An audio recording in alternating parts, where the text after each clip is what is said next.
नमस्कार दोस्तों, स्वागत है आपका एक्सट्रीम स्टडी चैनल पे।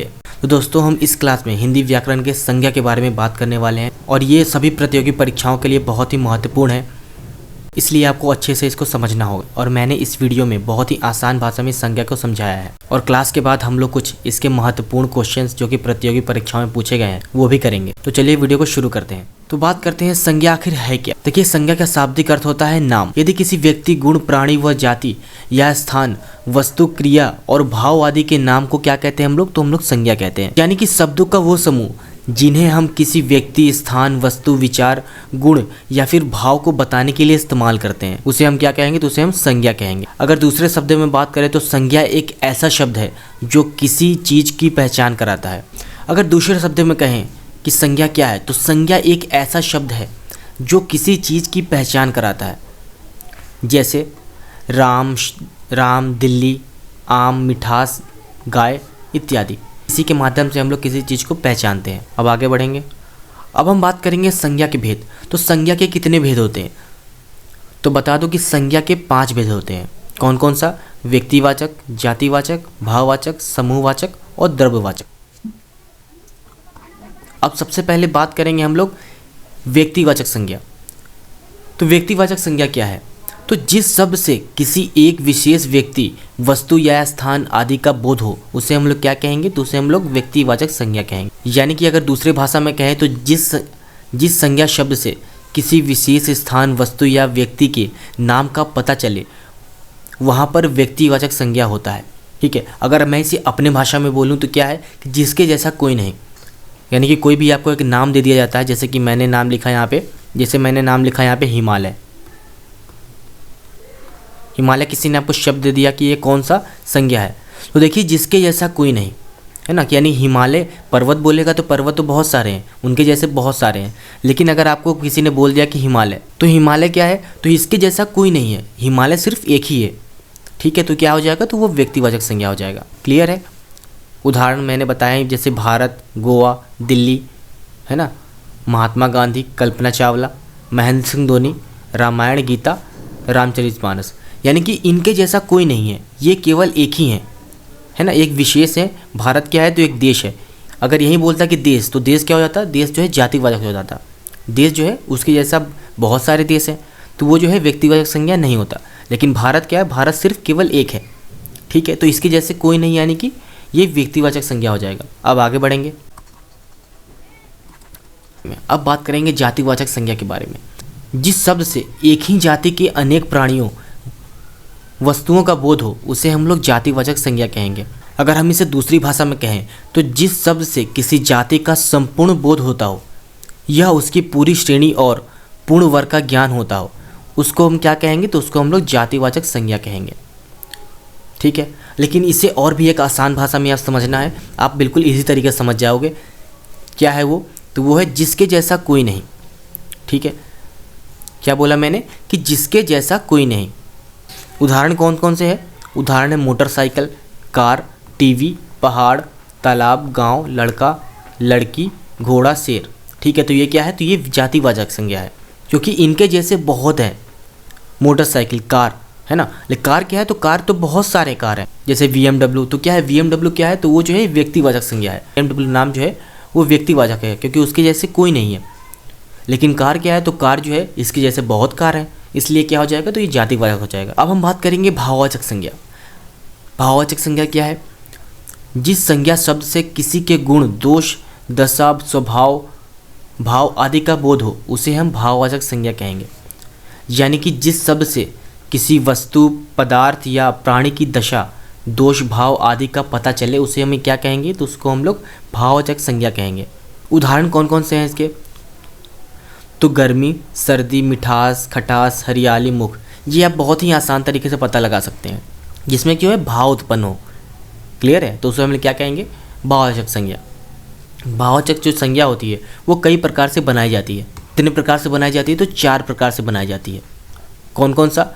जातिवाचक संज्ञा से, सर्वनाम से बनाया जाता है, विशेषण से बनाया जाता है और क्रिया से बनाया जाता है।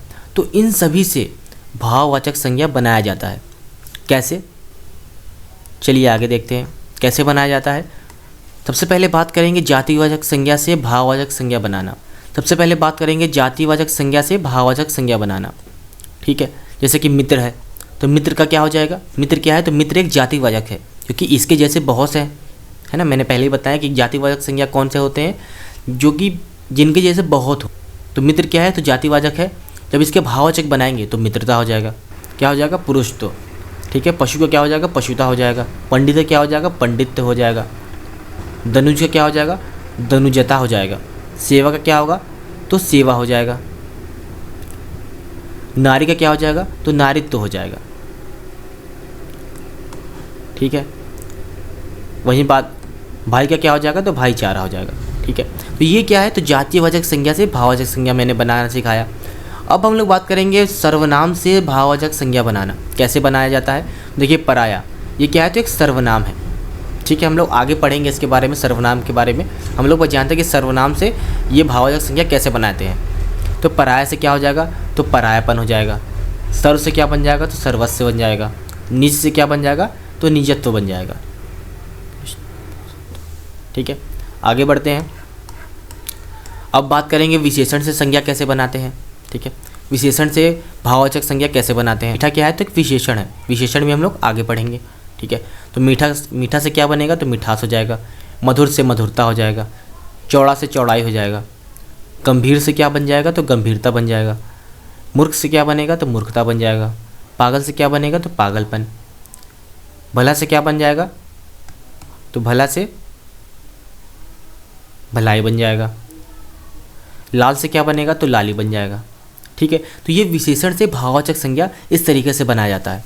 अब बात करेंगे क्रिया से भाववाचक संज्ञा कैसे बनता है। तो देखिए उड़ना, उड़ना से क्या हो जाएगा, तो उड़न। लिखना का क्या हो जाएगा, तो लेख हो जाएगा। खोदना क्या हो जाएगा, खुदाई। बढ़ना से क्या बन जाएगा, बाढ़ हो जाएगा। कमाना से कमाई। घेरना से घेरा। खपना से खपत। बचाना से बचाव। और नाचना से नाच। तो आप इस तरीके से क्रिया से भाववाचक संज्ञा इस तरीके से बनाएंगे, और हम इन सभी के बारे में आगे पढ़ेंगे। अब आगे बढ़ते हैं। तो अब आता है समूहवाचक संज्ञा। अब हम बात करेंगे समूहवाचक संज्ञा के बारे में। तो देखिए समूह से ही पता चल रहा है कि समूह का बोध हो रहा है यहाँ पे। ठीक है, तो क्या कहलाएगा, समूहवाचक संज्ञा कहलाएगा। इसे समुदायवाचक संज्ञा भी कहते हैं। ठीक है, तो जो संज्ञा शब्द किसी समूह या समुदाय का बोध कराते हैं उसे हम लोग क्या बोलेंगे, तो समूहवाचक संज्ञा बोलेंगे। अर्थात जो शब्द किसी विशिष्ट या एक ही वस्तुओं के समूह या एक ही वर्ग व जाति के समूह को दर्शाता है, वहाँ पर समूहवाचक संज्ञा होता है। इसका उदाहरण कौन कौन सा है, तो देखिए गेहूं का ढेर। तो एक ही गेहूं क्या है, तो गेहूं एक है। ठीक है, लेकिन यहाँ गेहूं का ढेर है, यानी कि बहुत सारे गेहूं से मिलकर बना है। ठीक है, इसलिए क्या हो जाएगा, समूहवाचक संज्ञा। लकड़ी का गट्ठर है। विद्यार्थियों का समूह है। भीड़ है। सेना, खेल, इन सभी क्या है, तो ये समूहवाचक संज्ञा, क्योंकि क्या कर रहे हैं, ये समूह का बोध करा रहे हैं। ठीक, अब हम बात करेंगे द्रव्यवाचक संज्ञा के बारे में। तो यहाँ भी द्रव्य से पता चल रहा है कि जो क्या है, द्रव्य जो है ना, जैसे कि आपने जो सिक्के वगैरह है वो क्या है, तो वो द्रव्य है। ठीक है, तो जो संज्ञा शब्द किसी द्रव्य पदार्थ या धातु का बोध कराते हैं उसे हम लोग क्या बोलेंगे, तो द्रव्यवाचक संज्ञा बोलेंगे। यानी अर्थात जो शब्द किसी पदार्थ, धातु और द्रव्य को दर्शाते हैं वहाँ पर द्रव्यवाचक संज्ञा होता है। ठीक है, जैसे मैंने बताया ना, जैसे मैंने बोला सिक्का। ठीक है, सिक्का क्या है, तो द्रव्य है। ठीक है, आपने सुना भी होगा पंडित बोलते हैं कि द्रव्य दान करिए। ठीक है, तो वो द्रव्यवाचक संज्ञा के अंतर्गत आता है। उदाहरण कौन कौन से हैं, तो गेहूँ, तेल, पानी, सोना, चांदी, दही, स्टील, घी, लकड़ी। तो ये सभी क्या है, तो इनकी एक मात्रा होती है। ठीक है, क्योंकि इसको हम क्या करते हैं, तौलते हैं। ठीक है, तौलते हैं, जिनकी मात्रा होती है ना, लीटर पे देते हैं। तो इस तरीके से क्या है, तो ये द्रव्यवाचक संज्ञा के अंतर्गत आते हैं। आशा करता हूँ कि आपको बहुत अच्छे से समझ में आ गया होगा। अब हम लोग इससे कुछ क्वेश्चन आंसर करेंगे, जिससे कि आपको बहुत ही अच्छे से क्लियर हो जाएगा। पहला क्या है कि इन्हीं जयचंदों के कारण देश पराधीन हुआ। इस वाक्य में जयचंदो कौन सी संज्ञा है। तो देखिए जयचंद अगर होता तो ये क्या होता, ये व्यक्तिवाचक संज्ञा होता, लेकिन जयचंदो बोल रहा है तो जयचंदो क्या है, तो एक जाति है। ठीक है, तो यहाँ पे क्या हो रहा है कि जातिवाचक संज्ञा का बोध हो रहा है। सेकंड क्वेश्चन देखते हैं। सेकंड क्वेश्चन कह रहा है कि निम्नलिखित में से कौन जातिवाचक संज्ञा का उदाहरण नहीं है। गाय क्या है, तो एक जातिवाचक संज्ञा है, क्योंकि गाय की जैसे और भी गाय होते हैं। ठीक है, तो मैंने क्या बोला, व्यक्तिवाचक संज्ञा तब होता जब इस गाय का एक विशेष नाम होता, जैसे कि कामधेनु। ठीक है, तो कामधेनु क्या है, तो एक व्यक्तिवाचक संज्ञा है। गाय क्या है, तो गाय एक जातिवाचक संज्ञा है। तो नदी जैसे बहुत नदियाँ होती हैं, तो क्या हो जाएगा, जातिवाचक हो जाएगा। शहर, शहर के जैसे बहुत शहरें होती हैं, ठीक है, तो ये क्या हो जाएगा, ये भी जातिवाचक हो जाएगा। सुभाष चंद्र, तो देखिए सुभाष चंद्र क्या है, सुभाष चंद्र जैसे इनके जैसे और कोई नहीं है, इसलिए क्या हो जाएंगे, तो ये व्यक्तिवाचक, यानी कि ये जातिवाचक नहीं है, यानी कि ये सही हो जाएगा। आगे बढ़ेंगे। तीसरे प्रश्न में क्या बोल रहा है, तीसरे प्रश्न में बोल रहा है कि द्रव्यवाचक संज्ञा का उदाहरण कौन है। गुच्छा क्या हो जाएगा, तो गुच्छा का क्या मतलब है, तो गुच्छे में बहुत सारे, एक तो होगा नहीं, अगर मान लीजिए कोई भी चाबी का गुच्छा है, ठीक है, गुच्छा क्या मतलब होगा, यानी कि बहुत सारे, तो यानी कि ये समूहवाचक हो जाएगा, ठीक है, ये क्या हो जाएगा, तो ये जो है ये एक समूहवाचक हो जाएगा। तेल क्या है, तेल द्रव्यवाचक संज्ञा है, क्योंकि तेल को हम लोग माप तोल सकते हैं, ठीक है, तो ये जो है तेल द्रव्यवाचक संज्ञा हो जाएगा। शहर क्या है, तो शहर एक जातिवाचक है,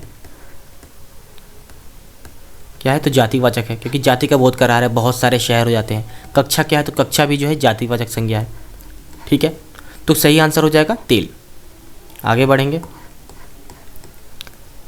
अब बात करें हम लोग चौथा क्या कह रहा है कि निम्नलिखित शब्दों में समूहवाचक संज्ञा कौन है, ठीक है, सभा, बिल्कुल सही है, क्योंकि सभा क्या है, तो समूह है, क्योंकि एक तो होगा नहीं, वहाँ पे बहुत सारे वहाँ पे लोग होंगे तभी सभा का निर्माण हुआ है, तो ये जो है ये बिल्कुल सही उत्तर है, समूहवाचक हो जाएगा, ठीक है।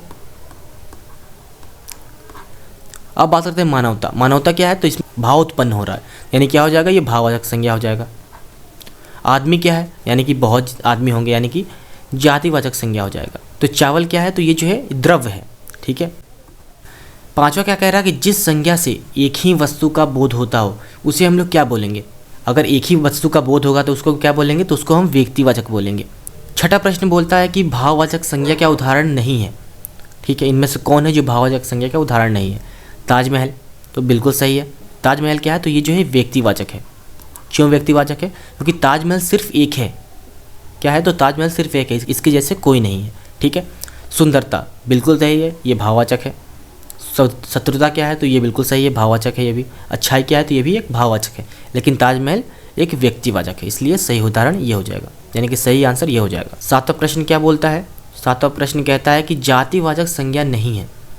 कौन नहीं जातिवाचक संज्ञा, कह रहा है कि जातिवाचक संज्ञा नहीं है। तो पुस्तक क्या है, तो पुस्तक एक जातिवाचक है, क्योंकि पुस्तक जैसे अनेक पुस्तक है, ठीक है। पशु क्या है, तो ये भी एक जातिवाचक है। मकान क्या है, तो ये भी क्या है, तो जातिवाचक है। लेकिन आगरा, आगरा क्या है, तो आगरा जो है व्यक्तिवाचक है, ठीक है, क्योंकि एक शहर का नाम है, ठीक है, क्योंकि शहर का नाम है ये आगरा, और इस प्रश्न का उत्तर हो जाएगा आगरा, कि ये व्यक्तिवाचक है, क्योंकि इसके जैसे कोई नहीं है, ठीक है, क्लियर है। आगे बढ़ेंगे। आठवां प्रश्न क्या बोलता है कि संज्ञा का उदाहरण नहीं होगा। ध्यान दीजिएगा, अभी तक जितने प्रश्न पूछे सभी में जो है संज्ञा के भेद पूछ रहा था, लेकिन इसमें सीधे पूछा है कि संज्ञा के उदाहरण नहीं होगा। तो संज्ञा का उदाहरण कौन सा नहीं होगा, तो देखिए वह क्या है, तो ये सर्वनाम है। अगले क्लास में हम लोग सर्वनाम के बारे में पढ़ेंगे, तो ये सर्वनाम होगा, ठीक है। सुंदरी क्या है, तो सुंदरी एक भाववाचक है, ठीक है। मानव क्या है, तो मानव जो है जातिवाचक है, ठीक है, ये भाववाचक है। ये क्या है, तो ये जातिवाचक है मानव, ठीक है। और पटना क्या है, तो ये व्यक्तिवाचक है, ठीक है। तो ये सभी क्या है, तो ये सभी क्या है, तो ये सभी क्या है, तो ये सभी संज्ञा के भेद हैं। लेकिन वह क्या है, तो ये एक सर्वनाम है, इसलिए इस प्रश्न का उत्तर क्या हो जाएगा, वह। नौवां प्रश्न क्या कहता है, स्त्रीत्व किस संज्ञा का उदाहरण है। तो आपको बताना है कि जो शब्द है ये संज्ञा का कौन सा उदाहरण है। स्त्रीत्व का मतलब क्या होता है, इसका मतलब होता है, इंग्लिश में कहते हैं स्वीटनेस। क्या कहते हैं, इंग्लिश में इसको कहते हैं स्वीटनेस, यानी कि एक तरीके से मिठास बोल सकते हैं, ठीक है। तो स्त्रीत्व का मतलब होता है मिठास, तो कौन सा संज्ञा हो जाएगा, तो वो हो जाएगा भाववाचक संज्ञा। क्लियर है। आगे बढ़ेंगे। ये हमारा लास्ट क्वेश्चन है। तो बुढ़ापा शब्द है, कौन सा शब्द है, तो वो भाववाचक संज्ञा है। इसमें क्या हो रहा है, तो इसमें भाव का बोध हो रहा है। तो होप कि दोस्तों आपको ये क्लास बहुत अच्छी लगी होगी और इस क्वेश्चन आंसर के माध्यम से आपको और भी बेहतर समझ में आया होगा। तो दोस्तों वीडियो अच्छा लगा तो वीडियो को लाइक जरूर करिएगा और हिंदी के और भी आने वाले क्लासेस के लिए चैनल को सब्सक्राइब करना और बेल आइकन को प्रेस करना मत भूलिएगा। तो मिलते हैं अगले वीडियो में। धन्यवाद।